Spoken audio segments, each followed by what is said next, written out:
Hello everybody, my name is Philipp. I'm a business owner and businessman in Moscow, and now I'm on the way to my office, and today I speak about how we make effective and motivating meetings in our company. Let's go.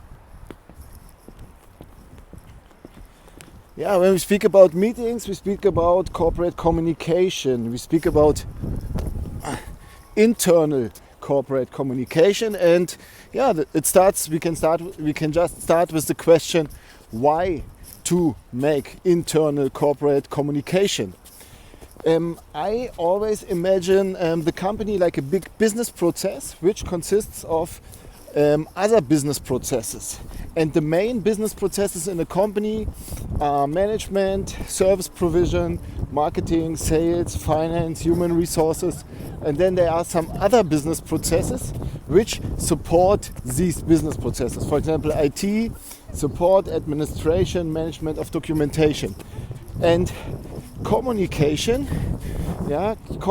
you can see as a process which connects all the other business processes with a flow of information. So it is the information which must flow within the company, in order that everybody knows what to do, everybody knows what is going on in the company. And yeah, I'm doing here this video series to speak about the implementation of the new corporate strategy, and this will be my task as the managing director for at least the next 6 months.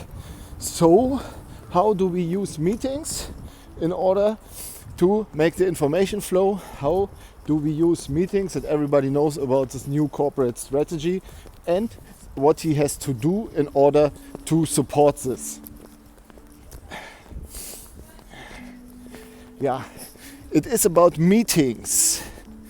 Meetings can be a very simple and mighty and effective tool for internal company communication, but in reality, everybody who works in business, everybody who works in a company,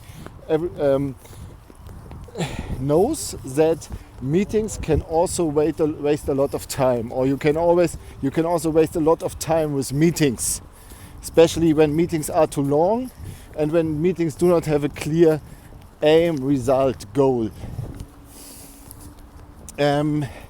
You can also kill a lot of motivation when you make not the right meetings, or meetings can kill a lot of motivation in the company. So I in my company, I gave some simple rules in order to design meetings more effectively and more result orientated and more motivating. And rule number 1 is a meeting cannot last longer than 45 minutes. This is rule number 1, and this is not only a rule for meetings, this is an attitude in life. It's an attitude in life. Because when you cannot solve something by speaking about it within 45 minutes, usually you also will not solve this question when you take more time for this. And the second rule is every meeting must have a clear aim, a clear goal, a clear result which you want to achieve by having this meeting. And this aim of the meeting must be clear at the beginning. And we at the beginning write this aim on a whiteboard so everybody knows why he's sitting there. And at the end we look not only how much words we use, but we look first of all which results have we achieved, or have we achieved the result which we wrote on the pinboard at the beginning. Every meeting must have one person who is the leader of the meeting. Yeah, so it must be clear who is leading the meeting, who is in charge that the meeting is going, who gives the rules, who is speaking and who is not speaking, and so on. And this must be clear from the beginning. Protocol.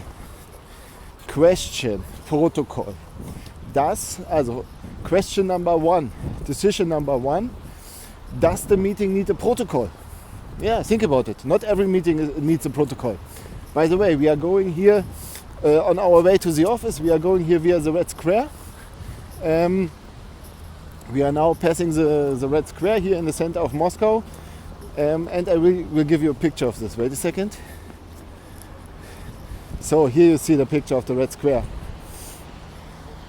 So the decision is, do we need a protocol for the meeting or do we do not need a protocol of the meeting? Because when you say something, when you make an agreement, a spoken agreement in the meeting, you do not have to write it down.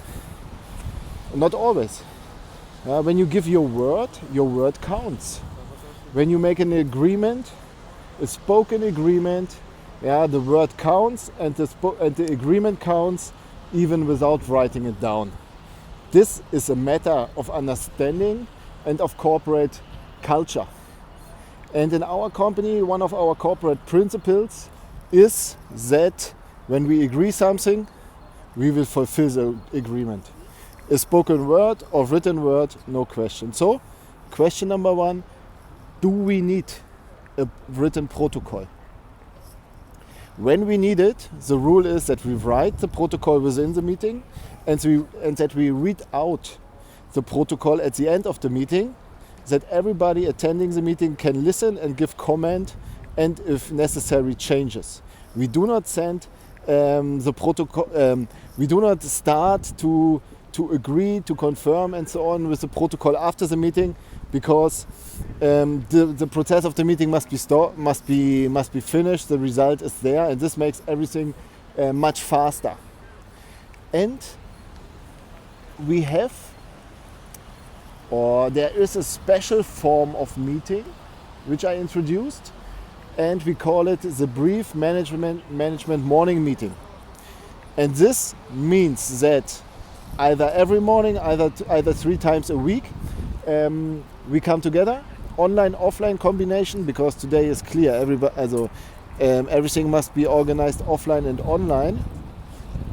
And the rules are very simple. All employees come together, and everybody says, one after another, everybody says what he did yesterday and what he is going to do today.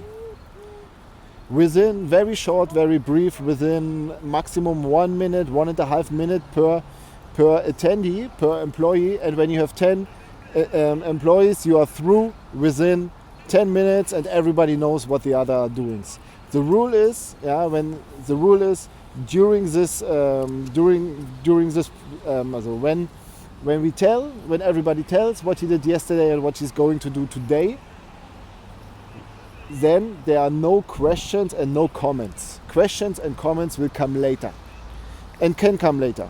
But this is first of all to come into the flow and within a very, very brief time to get the results that everybody in the company knows what the others are doing.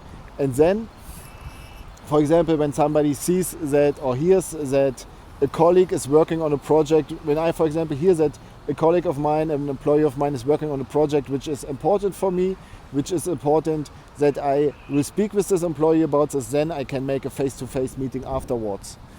Positive results, within 10 minutes, within 15 minutes we are through.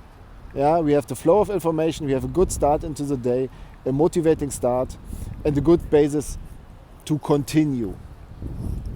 This just some small but effective tools, some easy rules how we make effective and motivating meetings. A very, very easy but mighty tool for internal corporate communication. One more, the next thing about internal communication will be about KPIs, key performance indicators. I will speak about this at next week, at the next episode. Now I have to continue my way to the office. Thank you for watching. See you soon. До свидания.